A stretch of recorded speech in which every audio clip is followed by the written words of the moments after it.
నన్ను జారత్వములు జరుగుచున్నందున ప్రతి వానికి సొంత భార్య ఉండవలెను, ప్రతి స్త్రీకి సొంత భర్త ఉండవలెను. భర్త భార్యకును అలాగుననే భార్య భర్తకును వారి వారి ధర్మములు నడుపవలెను. భర్తకే గాని భార్యకు తన దేహము పైన అధికారము లేదు, అలాగున భార్యకే గాని భర్తకు తన దేహం పైన అధికారము లేదు. ప్రార్థన చేయుటకు మీకు సావాసము కలుగునట్లు కొంతకాలము వరకు ఉభయుల సమ్మతి చొప్పుననే తప్ప ఒకరినొకడు ఎడబాయకుడి. మీరు మనస్సు నిలపలేకపోయినప్పుడు సాతాను మిమ్మల్ని శోధింపకుండానట్లు తిరిగి కలుసుకునుడి. ఇది పెద్ద నేనేం వివరించాల్సిన అవసరం లేదుగా. 2 రోజులు ఎంత? 4. 2 ఏళ్ళు ఎంత? 2 3. ఇది ఎంత క్లియర్గా నీకు అర్థమైందో ఇప్పుడు చదివింది కూడా అంతే అర్థమైంది. ఇంక నేనేం వివరించాల్సిన అవసరం లే. ఎవరి బాధ్యతలు వాళ్ళు సరిగా నెరవేర్చండి. ఆ బాధ్యతల తర్వాత నువ్వు భక్తి. పొద్దున్నేలే 4 చక్కగా గడుపు దేవునితో. 6 దాకా గడుపు 2 గంటలు. ఇంకా నీకు మంచి భక్తి ఆసక్తి ఉంటే 3 3 గంటలు గడుపు దేవుడితో. 6 చక్కగా లేచి మంచిగా స్నానం చేసుకొని రెడీ అయిపోయి ఇల్లు క్లీన్ చేసుకొని మొత్తం ఇంట్లో బాధ్యతలు నెరవేర్చుకో. 9 ఎవరి బాధ్యతలు వాళ్ళకి నెరవేర్చే, పిల్లల్ని రెడీ చేసే, భర్తను రెడీ పంపించేసే. అప్పుడు మళ్ళీ కూర్చో దేవునితో. లేదు నువ్వు జాబ్కి వెళ్ళే వ్యక్తివైతే వెళ్ళిపో, చూసుకో. రాత్రి వేళ అయింది, సాయంత్రం అయింది, ఇంటికి వచ్చారు చక్కగా. వాళ్ళ బాధ్యతలు చూసేసాయి. వాళ్ళు ఏదో అయ్యి చూసుకుంటా కూర్చుంటే చెప్పేసాయి, నేను తెల్లవారుజామున పెందలకాడు లేవాలి కాబట్టి ఇంకా నా వల్ల మీకు ఏదైనా అవసరతలు ఉన్నాయా? వాళ్ళ బాధ్యతలు నెరవేర్చు.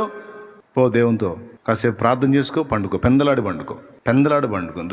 నైట్ ఏమో కళ్ళు పోయిందాక, మసకలు వచ్చిందాకా ఆ సెల్లు పెట్టుకొని చూసి చూసి చూసి చూసి నిద్ర వస్తుంటుంది. అయినా సరే ఇదిలిచ్చుకొని చూసి చూసి చూసి చూసి 12ంటికి నిద్రపోతే 7ంటికి లేచిద్ది అమ్మగారు. అయ్యగారు అయితే 9ంటికి లేగుతాడు. కొంతమంది అప్పుడు లేచి హడావుడి చేస్తుంటారు. అంత అవసరం ఏముంది? అట్లొద్దు. ఇప్పుడు ఈ దరిద్రం ఎట్లా తయారైంది. మన చిన్నతనంలో ఎట్లా ఉంది? ఏ జాములు లేసి ఆడవాళ్ళు పనిచేశారు ఇళ్లలో. ఇప్పుడు ఏ జాములు లేస్తున్నారు? పల్లెటూళ్ళలో కూడా దరిద్రంగా తయారైంది. ఇప్పుడు పల్లెటూళ్ళల్లో కూడా 6 దాటంది లేవట్లా. నా చిన్నతనంలో పల్లెటూళ్ళల్లో నేను పాలు పట్టా. పల్లెటూళ్ళల్లో పాలు పట్టి టౌన్లో పోసేవాడిని. ఆ పాలకు పోయినప్పుడు ఎన్ని గంటలకు పోయేవాడిని తెలుసా?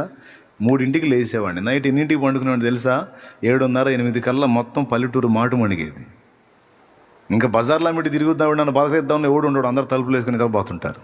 8 కల్లా క్లోజ్. 9 10 11 12 1 2 3 7 గంటలు 3ంటికి లేచేవాళ్ళు. మళ్ళీ చెప్తా, 8 పండుగ 9 10 11 12 అప్పటికి 4 1 2 3 గంటలు. ఎన్ని గంటల ఆరోగ్యవంతమైన నిద్ర. 3ంటికి లేచి ఊడ్చేవాళ్ళు, కళ్ళాపు కొట్టేవాళ్ళు స్త్రీలు. నేను ఆ జాములు లేచి పాల బిందె కడుక్కొని అందులో ఆ లీటర్ పెట్టుకొని, మరి ఆ జాములు లేస్తే కుక్కలు ఎమ్మడబడతాయిగా, అందుకని అందులో వేసి అది కదిలిస్తుంటే టంగ్ సౌండ్ వస్తూ ఉంటుంది. ఇంత సపోర్ట్తో వస్తున్నాడంటే ఇటు దొంగ కాదులే అనుకుని కుక్కలు కూడా సైలెంట్ అయ్యాయి. దొంగ కూడా సైలెంట్గా వస్తాడు కదా. నేను దొంగోడిని కాదు పాలోడిని సప్పుడు చేసుకుంటూ వెళ్ళేవాడిని. అప్పుడు చూసిన పల్లెటూరు పరిస్థితి, 3 గంటల కల్లా స్త్రీలు లేచేవాళ్ళు, 8 కల్లా నిద్రపోయేవాళ్ళు. ఇప్పుడు రివర్స్ అయిపోయింది. 8 పోయి 12 అవుతుంది, 3 పోయి 6 అవుతుంది. 8కి పండుకోవాల్సిన 11 12 అవట్లా, తెల్లారు లేటప్పటికి లేటు. నేను చెబుతున్నా, వినటానికి బాగుంది, ఆచరించడానికి చాలా కష్టం. కానీ ఆచరిస్తే దీవించబడతావు. 3 గంటలకు లేచి మోకాళ్ళు లేచావంటే ఎంత అద్భుతమైన టైము అది. ఇప్పటి రోజుల్లో 3ంటికి లేచి నువ్వు మోకాళ్ళు లేచావంటే రికార్డ్ బ్రేక్ అన్నమాట. ఇక నీ ప్రార్థనకి ఎంత ఫోర్స్ ఉంటుందో ఎంత కాన్సన్ట్రేషన్ కుదురుతుందో, దేవదూతలు సంచరించేటువంటి అద్భుత సమయం.